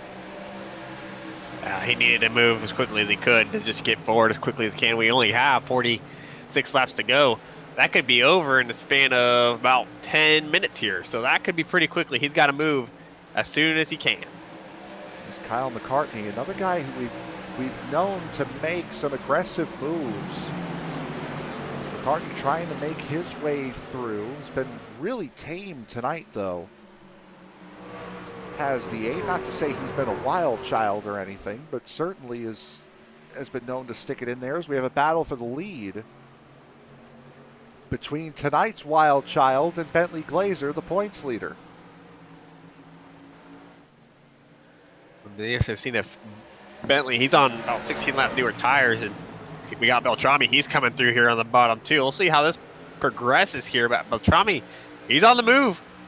Yeah, Beltrami got to the inside of Fletcher and then got even with Bentley Glazer in one corner as he's looking to make that inside line work, and does. McNeil loses the race lead. Again, there's a 46-lap differential on tires. And look at Kyle McCartney go through the middle. I said he could make some moves. You can't do 3 wide here. Certainly not. We haven't seen it as McNeil ends up in the wall, really stacks the field up behind him. There goes Marty Ray. Bentley Glazer around as well. Caution comes out, and that might be the caution that McNeil needed. Unfortunately, he got caught up in it. Oh. So that will give the strategy advantage to McNeil if he so chooses to take it. Well, if he's got a fast repair, he needs to take it and needs to take tires now. I think he's already taken his fast repair, if I'm honest. Other than that, yes, I agree with you. This would be the perfect time to take a fast repair if you're the driver of the 29. And in he comes to pit road. We're going to stick on board with McNeil here to see what the situation with him is. No fast repair. It would have taken already. So now the question is going to be, how long does he sit in his box as Jeff Hollingsworth gets a lap back?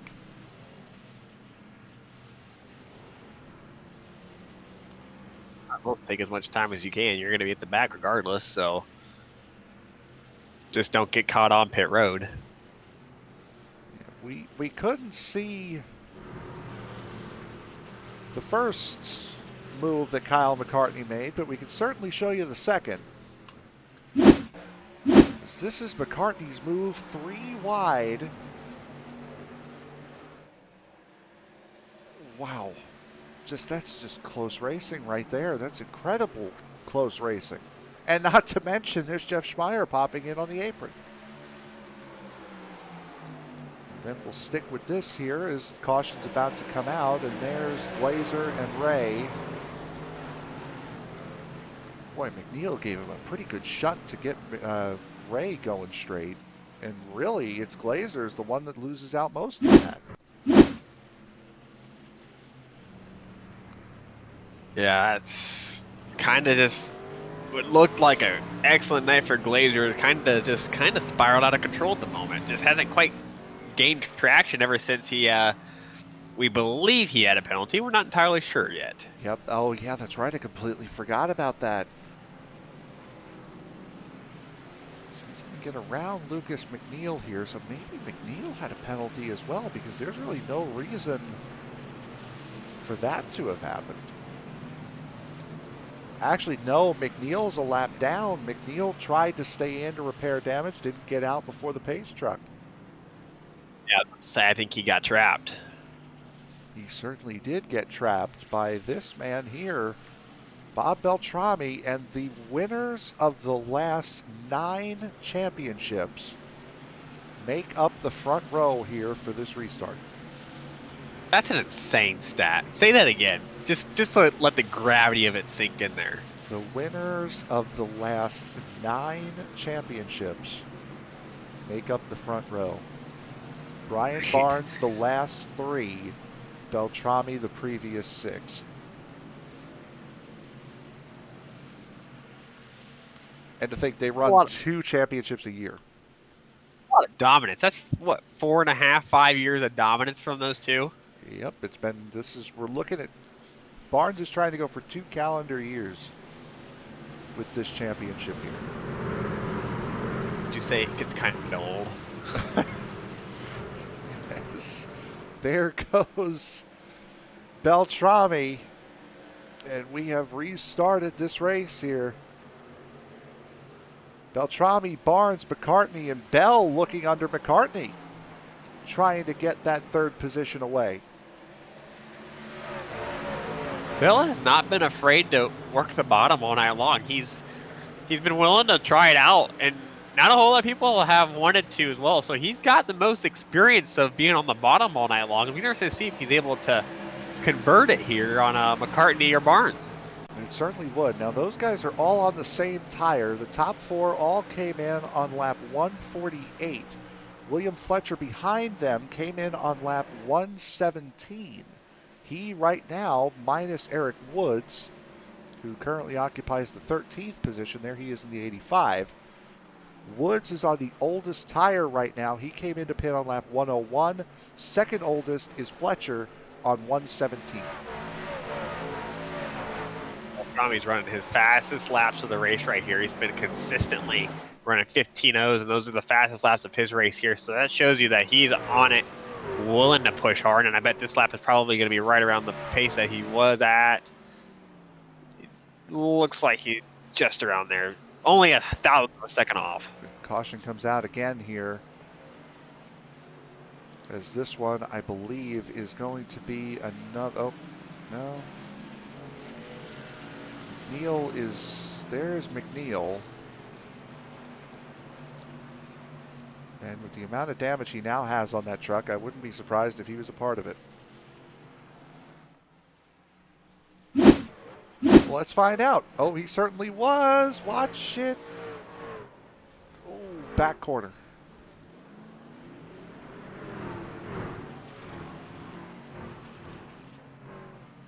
Get that out of the inside wall. That would have been an incredible job to not hit anything. It certainly would have been.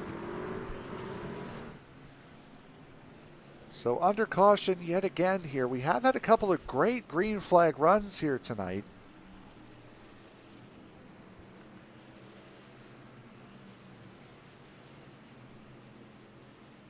And with that, we will be restarting this race with just under 25 laps to go. And I think if McNeil is going to look back at one thing here tonight, it would be the fact that he did not come into pit on lap 148 with the rest of the group. I think that would keep him up tonight, honestly, because that was his defining race moment there, is not pitting under that yellow. It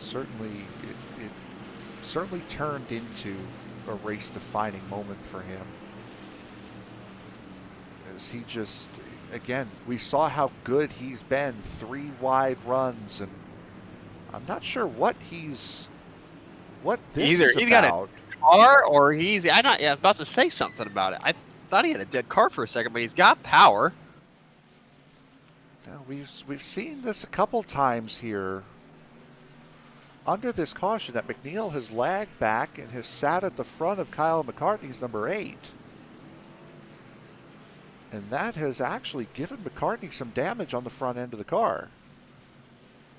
I think I just tapped into the radio communication, and I think there is some mild temper flaring at the moment. That's what Bristol is known for. It certainly provides it. So the 29 and the 8 having a little bit of an issue with each other, as we just saw. As we get set to go back to green flag racing here, we will have 25 laps to go when we take the green flag. Beltrami and Barnes once again make up the front row here for this restart. You can see how much Beltrami is laying back off the pace truck, as I think we've had a delay. Yeah, the green flag called off, and this might be why. It's Mark McFadden. Yeah, it just looks like McFadden's. This might be a situation where these guys are trying to get into order. Into the proper order and doubled up. So we'll try it again. We'll have 20. I was reading my counter wrong. I think we're going to have 23 laps to go here once we take the green flag. Pace truck should be ducking off now. It will. Beltrami and Barnes. Beltrami gets a very good jump, gets the lead, and I was right. 24 to go at this point. And boy, McCartney really taking advantage of that inside line start. Into the wall goes Barnes. And he's going to now fall into the clutches of Jackson Bell, who is going to make the pass. He's not going to complete it just yet. Now does, going into turn 1. That was close. was some risky stuff, but it worked out for Jackson. That was a good move. Bell heard clear and certainly went up. So Brian Barnes falls from second to fourth on this restart, and Kyle McCartney up to second with the series debutant Jackson Bell in third. Beltrami running his fastest laps again here in this run. So he's just pulling away, trying to get his way from these guys as quickly as possible. And Bell's right on the back bumper of McCartney here. And like I said, that last run, he was the only guy running the bottom for a good chunk of the night here. We're going to see if he can make it work. Jackson Bell has the fastest lap of the race at a 14.88. Beltrami just put down his personal best at a 14.93. Just goes to show you how quick some of these guys are running here tonight. Beltrami starting in the third position. Bell started second. As you see the battle for second position between McCartney, Bell, and Barnes.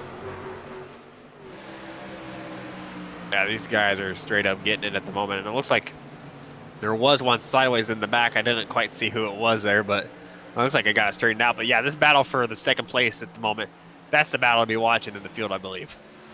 Just behind them as well, William Fletcher on those incredibly old tires, still trying to maintain that fifth position, has Ron Hollifield, Marty Ray, and Bentley Glazer now trying to recover once again behind him. That's a battle for the fifth position between those five drivers. And it looks like Hollifield, well, we thought for a second there that Hollifield had the position. I apologize for that. We thought Hollifield had the position on the inside line, tries to get it again, and certainly side by side, and now Fletcher is going to relinquish the sixth position. Look who's all of a sudden crawling and clawing their way back up to the front here. Who would that be? Oh, that would be Mr. Bentley Glazer. Yeah, he's in this group. Just took that sixth position away. It's the man currently on that sat on the pole for this race. He's won 3 of the 5 pole awards given out this year. Has Glazer. Has 2 wins to show for it, the opening 2 events of the season. Bob Beltrami out front holds a 2-second advantage over the trio you see here with 11 laps to go. And if everything stays green here, it looks as though this is Beltrami's race to lose, but the battle for the podium positions here are certainly far from over. Boy, if you're just a guy that's getting lapped, you're like, okay, please don't be the guy that hits the leader and ruins his race. That's all you're hoping at this point.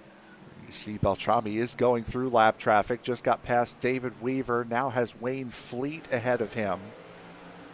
And that number 6 Winn-Dixie Ford F-150. And now has some clear track ahead of him before he gets to David Wood. And that little battle there with those lap cars took about 4/10 out of his lead. And look who has come up to the back of this trio. Bentley Glazer is right there now. And McCartney gets hung up behind the 46 of Earl Weaver. Oh my goodness, this is, dang, look at this. Wow, what a, it looked like Bell was going to try to dive it in on Weaver, just couldn't muster the move. And now, boy, Bell is going to lose the third position. 3 wide through 1 and 2. The lap car of Weaver not giving in. That was not what Bell wanted there. No, it certainly wasn't. Things certainly happen quick around here. Only 5 laps to go. And boy, look at the move that Bell's putting on. And Glazer goes to the outside. Hollifield sliding, I think, off the nose of the 48. 4 to go. And now Wayne Fleet holding the field up. Oh, that got tight going into 3, my goodness. This is the battle for second position here. Bob Beltrami is 3 seconds up the road. Look at Bentley Glazer fly around the outside. He's going to pick up the 3rd position.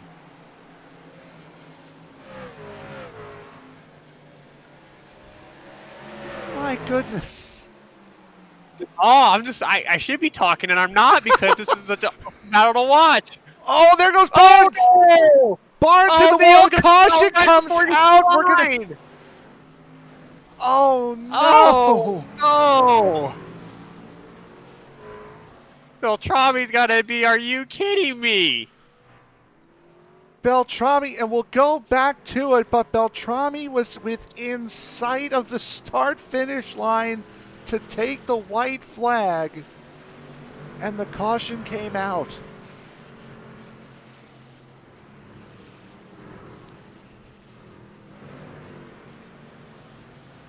Boy, if you are...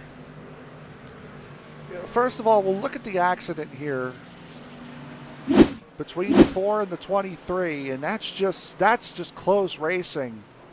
Oh my goodness, Marty Ray took a big hit off the inside wall. And it's a SpaceX vehicle, which we said we weren't going to praise. And we didn't. We just said he hit the wall hard.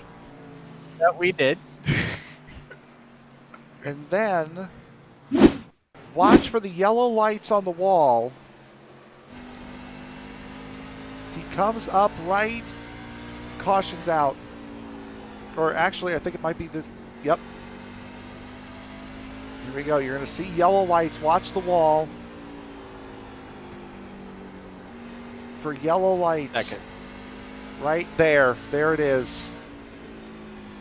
Coming off of turn 4 to take the white flag. And Bob Beltrami is going to have to try to weather a restart.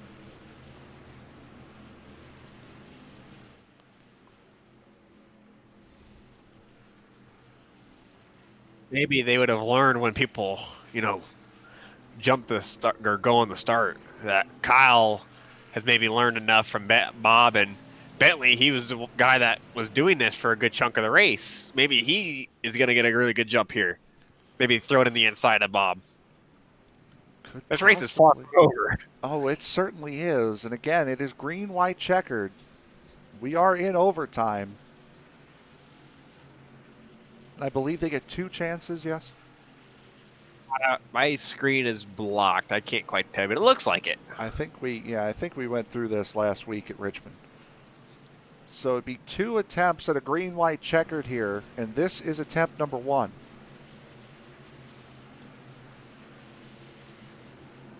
Bob Beltrami, Kyle Mccartney, Bentley Glazer, Jackson Bell, and Ron Hollifield, the top 5.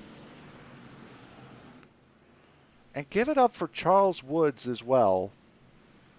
I'll tell you, Woods is going to want you to broadcast every single race here because he won at Atlanta. He won at Atlanta, your first race.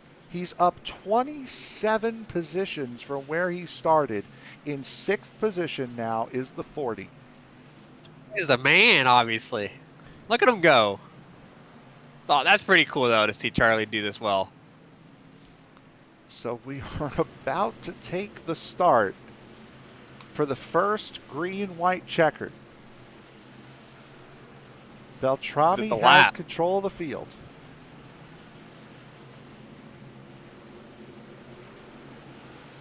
Pace truck dives off. Beltrami wastes no time. He is down and away.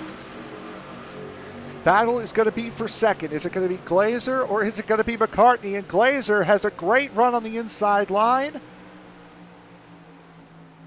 We'll see what he can do coming out of turn 4. He completes the pass.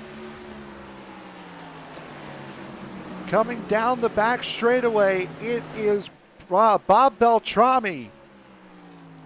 Takes the inside line through 3 and 4. Beltrami wins his first race of the year at Bristol. And what a night it was. Fireworks galore. Glazer comes home in 2nd. Mccartney 3rd. A great show by the series debutante to 23 of Jackson Bell coming home fourth, Ron Hollifield fifth. But there is the man, the winner here tonight, Bob Beltrami. What a rate! What a night! This was fun. We should do this more often. Do this short track Bristol stuff, especially under the light. Look at Bob here. He's going backwards, doing a great job at it too. How about so I'm hearing season 3 Sim Racers Edge of Bristol. Yes, that's what I'm hearing you when you say that. Oh no, that would be interesting though. Well, season 3. We don't have to push it this year. Maybe I'll consider it. No, you won't. Beltrami finishes his reverse victory lap.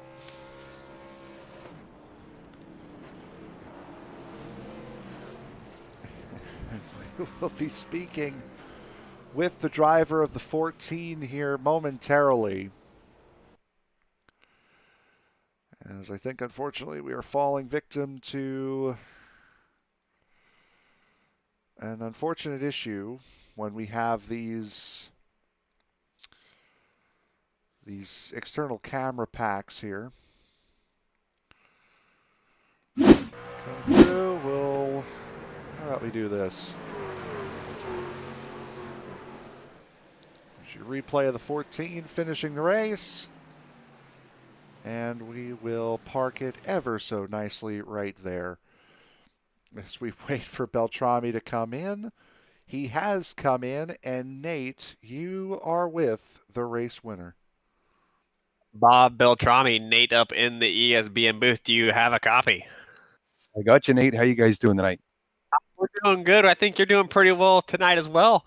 Coming home with the win here at Bristol, and it looks like you were at the front all night. Pit strategy worked your way tonight, and once you got the lead, you just never relinquished it. Talk us through your night overall. You know, with all those cautions early, it seemed like the best strategy was just to kind of keep your head down and try your best to keep it clean. And I just got lucky. I saw everybody else was having troubles or getting caught up and stuff, and it was pretty crazy out there tonight. So I had no idea that it was going to end up like this. I'm amazed. It was crazy. Yeah, a couple of different yellows, just kind of Bristol short track yellows, just the way that wrecks develop here, unfortunately. But you did a great job overall of staying out of most of the wrecks. I don't think you got caught up in a single wreck or had to use your fast repair all night, if I'm correct. Talk us through how you just stayed out of the incidents. I had a couple of problems in front of me that somehow they just spun out of my way. I got lucky, really, when it comes right down to it. And sincerely, the cautions fell perfect for my pit strategy. I was hoping to pit at 70 and 140, and the caution came at pretty much both of those points, and it just worked out perfect with other guys running into trouble. Holy cow, it just came together. I can't believe it. Yeah, and I mean, we go to another short track, not kind of like Bristol, but not really at the same time. We go to North Wilkesboro next week. Talk us through, it's a track that not a whole lot of people have experience with here on iRacing. Talk us through what your expectations are, not just for the league, but for yourself as well. Well, as far as the league is concerned, you know, we got a lot of great drivers, and I have a feeling that once we get out there and get warmed up around each other, you know, the surface there at North Wilkesboro is bumpy enough and kind of, it's got some age to it, so there's some character there, and you really got to kind of work the wheel and work the throttle. It's not quite like Bristol, that's for sure.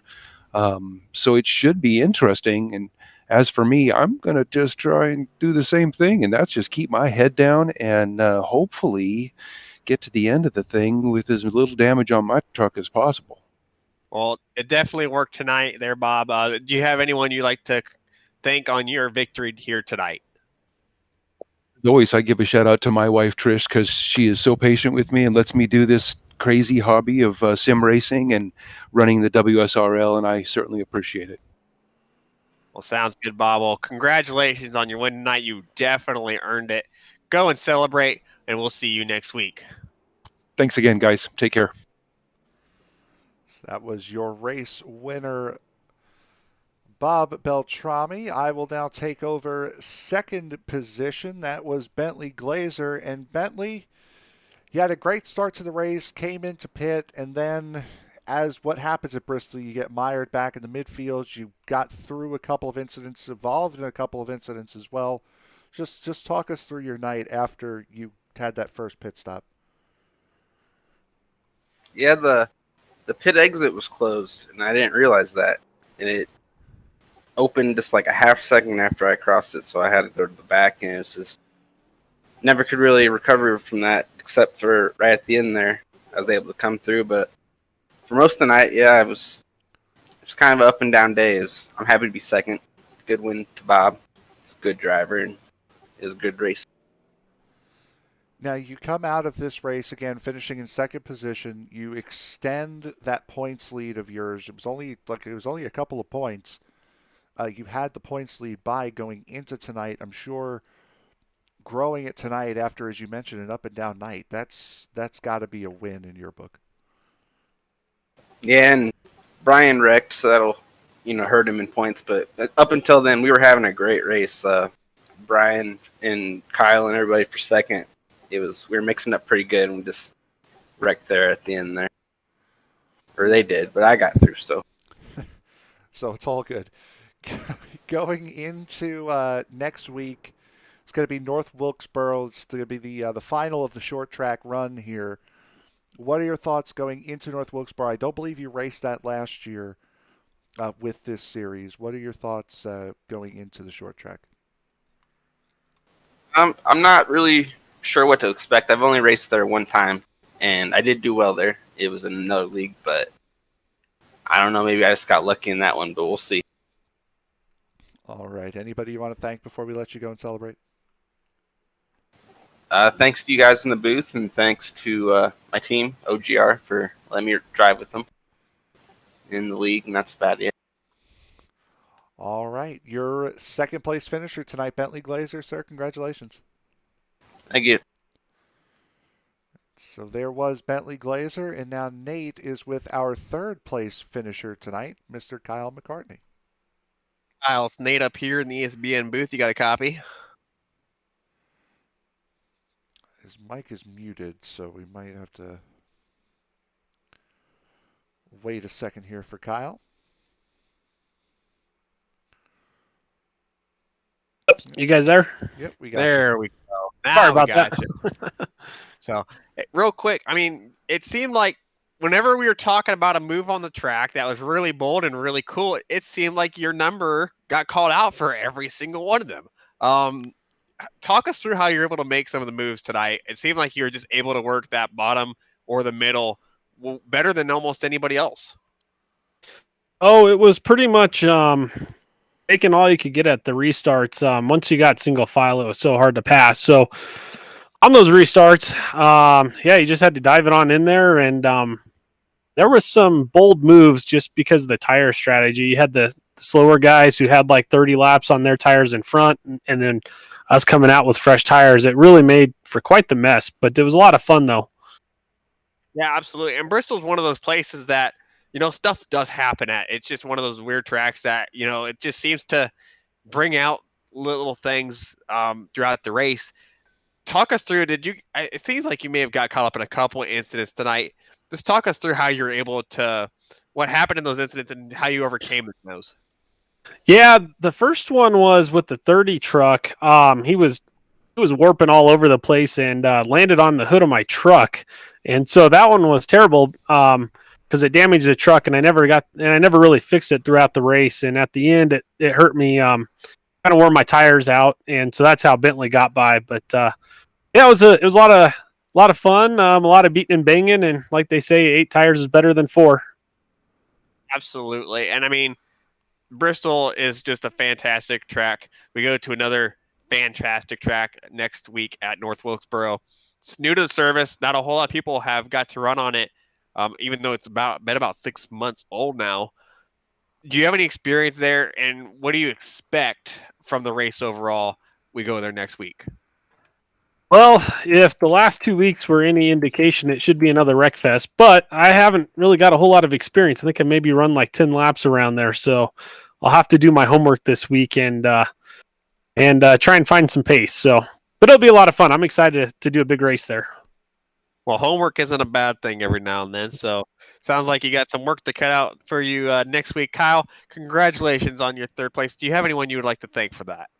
Yeah. I want to throw a shout out to my wife for letting me race every week, so I appreciate that, and also my little brother Corey. I'm gonna have to do a better job on having him set up the truck. We don't have the quick pace off the start, but the long run we normally seem to have some good pace. So he's got to do a better job next time.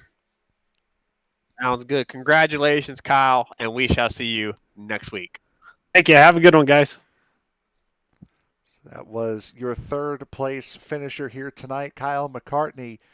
And Nate, it took a second before we really got going, but the second half of that race, we had a lot of green flag runs, a lot of great action all over the racetrack, but most importantly, up at the front. Bristol is Bristol, baby, and it's a unique place. It's definitely really fun to be able to watch a race here, either in real life or virtually. So it was really fun to see these guys do their thing tonight. Yes, there was yellows, but that is Bristol. Bristol is home. Is almost they should rename a color Bristol yellow because it's so frequent here. So great job by everyone overall tonight, and it was an awesome race to watch and call. It certainly was. And with that, we will go to the results here for tonight's race. Bob Beltrami, Bentley Glazer, and Kyle Mccartney. You heard from those three. Those are the guys that finished on the podium here tonight. Jackson Bell and Ron Hollifield round out the top five. Charles Woods, Keith Kellman, Marty Ray, William Fletcher, and Austin Huffman round out the top 10. Dustin Burns has a great finish here tonight, as does Barry Phil, finishing in the 11th and 12th positions. Mark McFadden, for all of his issues tonight, comes home in the 13th position. Eric Woods, the final car on the lead lap, finishes in 14th. Lucas McNeil, after one incredible night he had, comes home in 15th, 2 laps down after getting caught behind a pace car under yellow. Caught in pit road, I should say. Jeff Schmeier comes home in the 16th position. David Weaver in 17th. 18th going to Carl Burke, 19th position. Hold on. Let's bring it back to David Wood. Brian Barnes comes home in 20th after that late race caution. Paul Hoffman, he came home in the 21st position. Dennis Fuzon, he came home 22nd. Ryan Steele, we saw him get caught up on quite a bit of incidents. Alongside with Jeff Hollingsworth, they came home 23rd and 24th. Wayne Fleet and Earl Weaver, they came home 25th, 26th. Sean O'Brien, a little rough on the debut, but he showed a lot of promise here tonight. He came home at 27th. Timothy Bates, he came home 113 laps down in 28th position. Wade Hutchinson, he came home in 29th. And Thomas Mole, we had a lot of pace from him in the earliest stages of the race. He came home in 30th. Todd Miles, he came home 31st position. Adrian Moore and Jeffrey Scholes, they came up in 32nd and 33rd spot, respectively. Javier Torres, we saw him put on the hauler quite early there. He came home in 34th. And Dan Stuzzi, a really short night. He only completed about 3 laps. He came home in the 35th position. And then James Campbell and Tyler Sandin and Alan Bergan, they were the 3 people that were not able to complete a lap here tonight. Campbell actually did. Yes, Campbell pulled it off after 6 laps. Sandlin and Bergen did not make the start for tonight's race. There. So we thank you very much for joining again. Coming up on ESPN tomorrow night will be the season opener for Season 2 of the Sim Racers Edge Alpha Series. Coming from Pocono Raceway tomorrow night, 8:45 Eastern. Coming up on Thursday night, it's our Thursday night double dip. The USRA Cup Series will be at Atlanta at 7:50 p.m. Eastern Time. The Dirty Old Bastards 410 Sprint Car Series will follow at 9 p.m. Eastern Time. A little bit of a typo there. at USA International, and with the debut they had last week at Volusia, that's going to be one heck of a race.